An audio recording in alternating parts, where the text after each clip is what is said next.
about this. He says, do you know who actually wrote those stories down? If you don't know who wrote the stories down, then you have no way of knowing the veracity of the writer.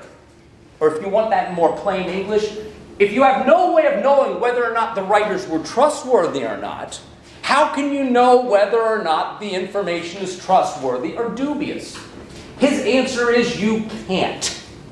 Yes? Doesn't that also throughout all history?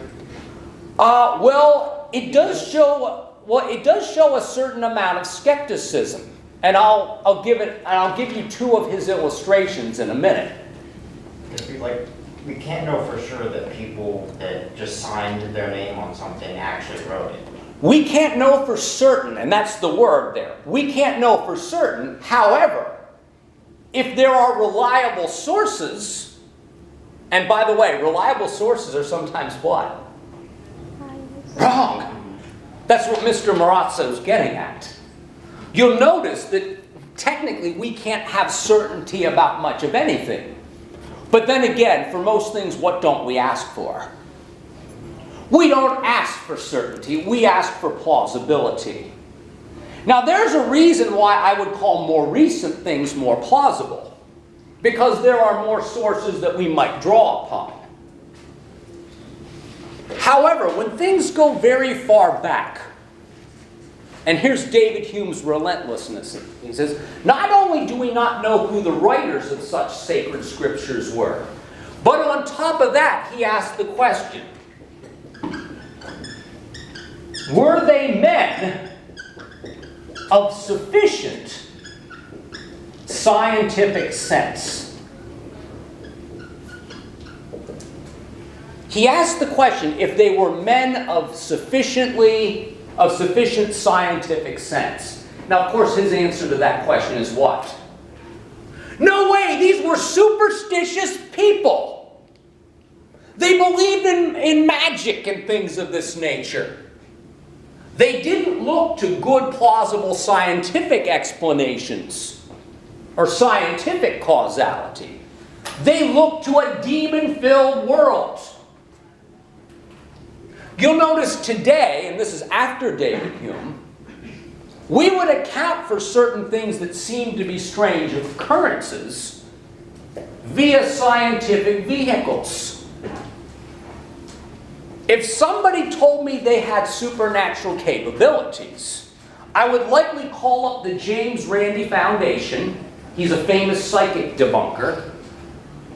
And I would say, let's put this alleged psychic to the test and see if he or she can pass muster. And guess what? I would bet you all the money in my wallet that alleged psychic would not be able to pass muster. Because magicians like Randi have shown the kind of tricks of their trade to convince gullible people that they have special powers. Yeah, were they of men of sufficient scientific sense? And I'll go back to my earlier argument, about these stories. If you would find a story ludicrous if it was in somebody else's belief tradition, what makes it any more reasonable if it's in your belief tradition? Hume would say nothing. Next. There is a passage of Hume's treatise on human nature. It's called Of Miracles. You can actually read an extracted version of it online if you want to. Admittedly, it's in that difficult to read 18th century style of English that might be difficult reading for some of you. But I will tell you, it's incisive, well worth it, and I think highly entertaining, believe it or not. Now, David Hume's attack on miracles is also relentless. He argues that miracles are, by all accounts, definitionally problematic. Because what do miracles, by definition, do? They transgress something.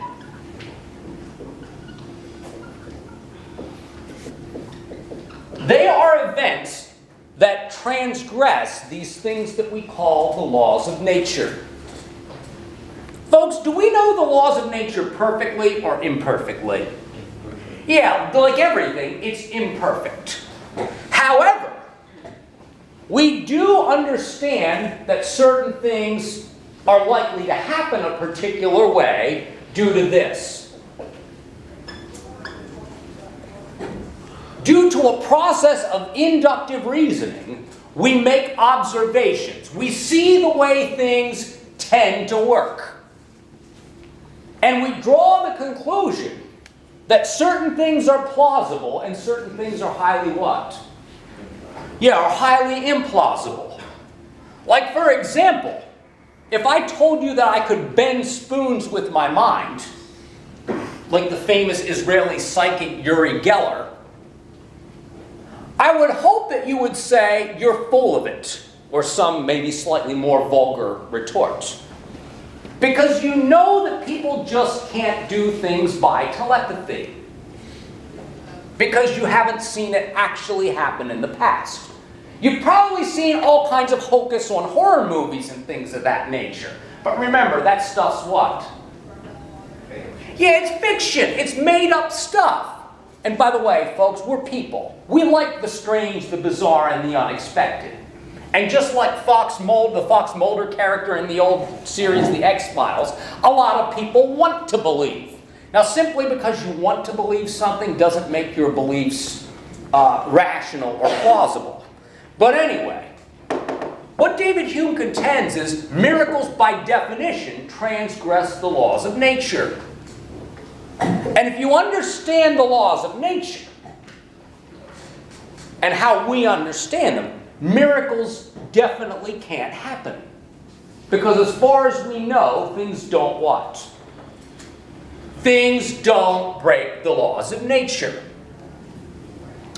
Now, his argument is also a little more subtle than this.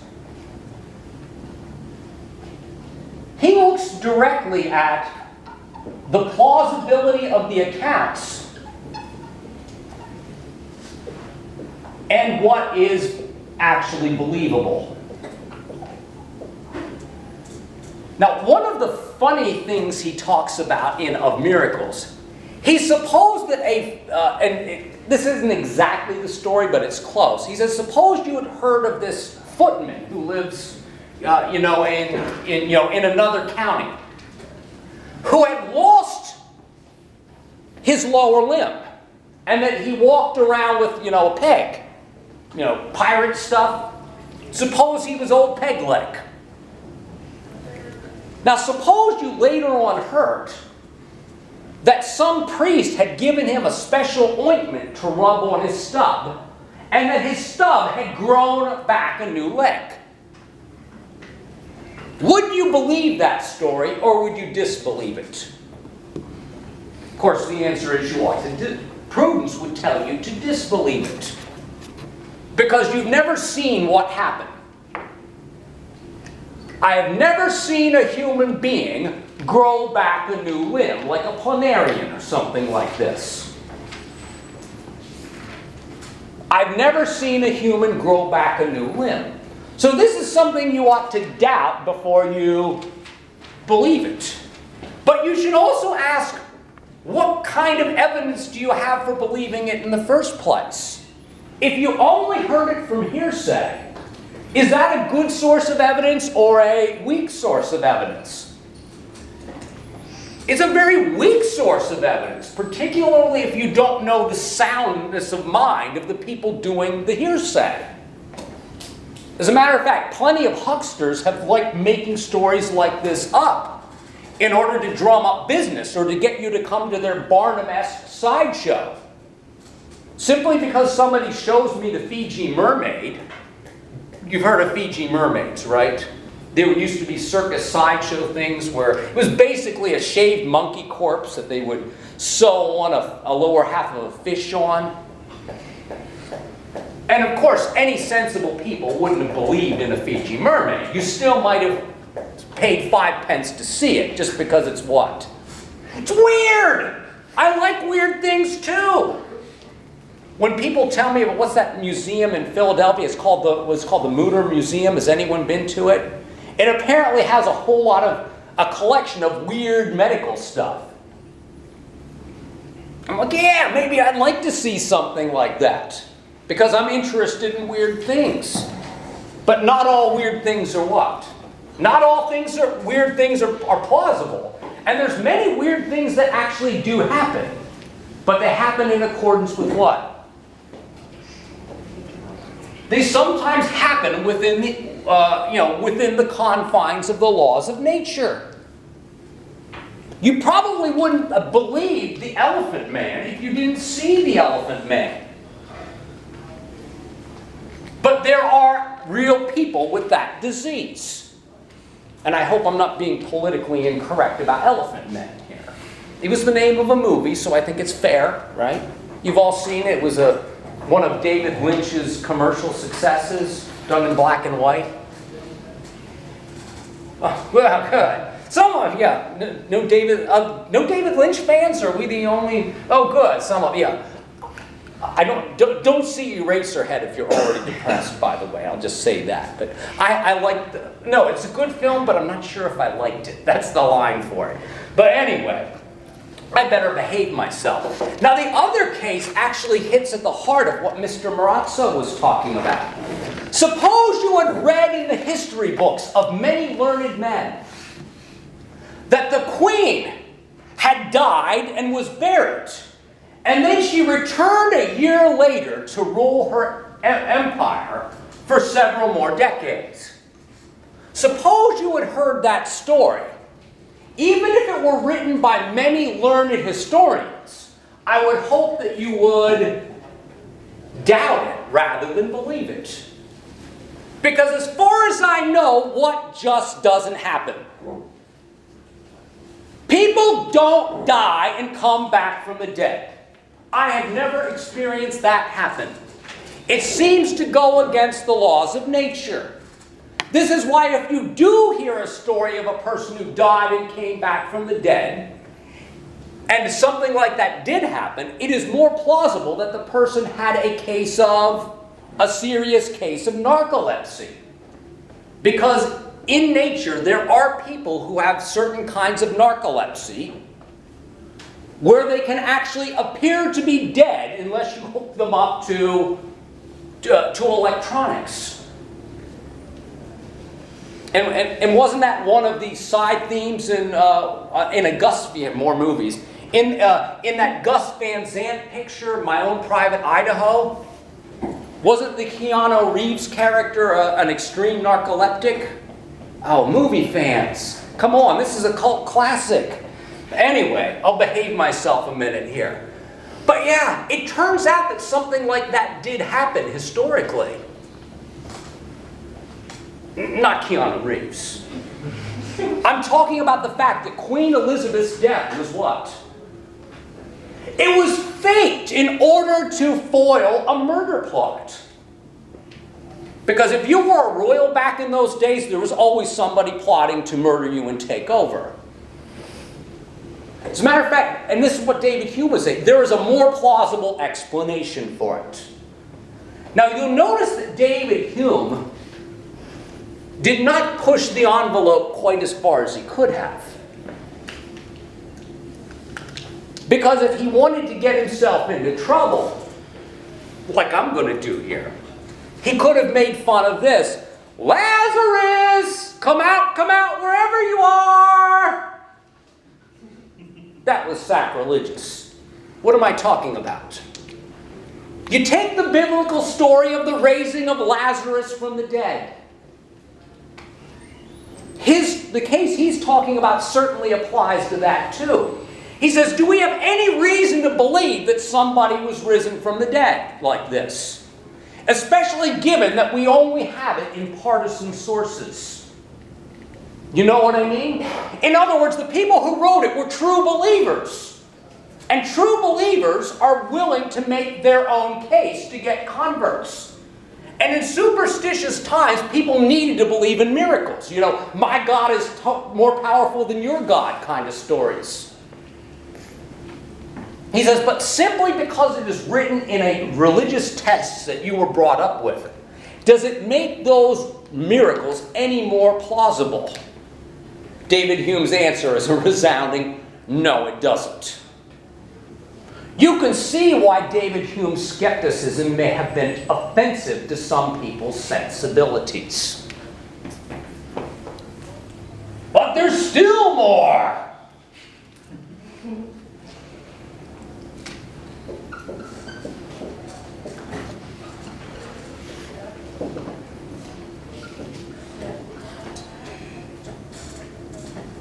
David Hume on the soul and personal immortality. David Hume is going to claim we have no substantial conception of a soul. Remember what Descartes called the soul? He said, my soul, my mind, my soul, myself. My soul is allegedly this immaterial thing that somehow controls my body. It is somehow also the real me. And many people believe that this real me is the thing that will transcend this life and go on to another world to be judged by the big G, or pick your religion, or reincarnated into another body. I don't want to be... I want to cover the gamut of religious possibilities here. Now, David Hume is going to claim we have no good rationale for believing those things. He says because, number one, we have no meaningful conception of a soul. What is it? Where is it? What is it and where is it? And besides, this thing that someone like Descartes would call the soul as a simple, fixed, and unchanging thing about you, David Hume would say you have no reason to think that your soul or yourself is a stable and unchanging thing. Why? Because this thing that you call yourself is actually changing from one moment to the next. Not only is this thing that we call your physical self not a stable and unchanging thing, but this thing that you connect with your soul, your mind, is also constantly changing. Many of us want to connect our selfhood with our memory. And there's a plausible reason why we do that. Because and this is a John Locke style example. Suppose I came into this classroom on Monday and I didn't have a left arm. You guys wouldn't say what to yourself? Oh, I see we have a different instructor today. You wouldn't say that. Because you do not connect my selfhood with just my physicality. And by the way, folks, not to get too whacked out here, suppose a cyborg came into the room with my personality. You might be a little more hesitant to call that cyborg me. However, if he had the same mannerisms, if he had the same kind of I name stories and so on and so forth, you might say it doesn't look like him, but it's... Yeah, but it seems to be him. This is part of why we tend to connect selfhood with the mind rather than with the physical body per se, even though they seem to be inextricably linked. 45. Yeah, thanks. But the problem here is the soul is constantly changing too, because as our memories change, and for those of you who are planning to write that paper on the concept of the self, I seriously can suggest checking out some movies that are rather playful about this. Is that Friday or Monday? Following Monday. One film that I have on the list is the Christopher Nolan again. I mentioned him in another class. The Christopher Nolan picture Memento. How many of you have seen that picture? It can mess with your brain if you see it. And it's because it is not linear. We are used to seeing films that are linear narratives. It is not a linear narrative. The main character, played by Guy Pearce, character by the name of Leonard, from the get-go, you find out that he's a man who's looking for the killer of his wife. We hear his story. He says, I have no ability to create long-term memories. So the next time I see you, I will not know who you are. Now the interesting thing, and this is kind of a mini spoiler, I admit. You get the idea that Leonard, by the end of the film, is a very different person than the person who he conceives himself to be in his definition of himself. And part of this is because Leonard's memories are certainly not his memories per se. Every time, this is a spoiler, every time he gets a clue that he thinks is really important, the not so important ones he'll write down and keep in a notebook. But the really important ones, he will have written on the body. In other words, he'll get a tattoo done to help him to remember this piece of information, so he can figure out who killed his wife, so he can take out, vengeance, this kind of thing. Of course, the problem with this is what? And by the way, I don't know that I'm not that different from Leonard, to tell you the truth.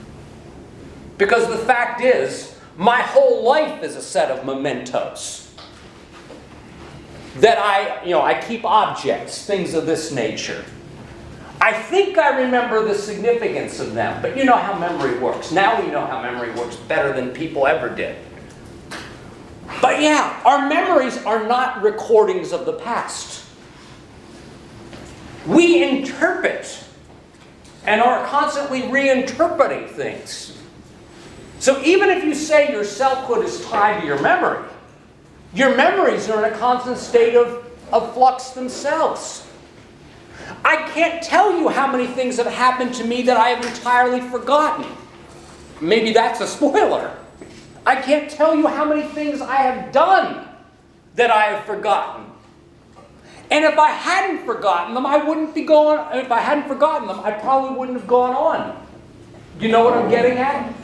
When certain things happen to us, we either are crushed under the weight of them, or we do the psychologically healthy thing and we stick them out of our minds. That didn't happen. That didn't happen. We throw away these pieces of our past, who most of us would say is part of our real selfhood, if there is a such thing as selfhood. Cheers until next time.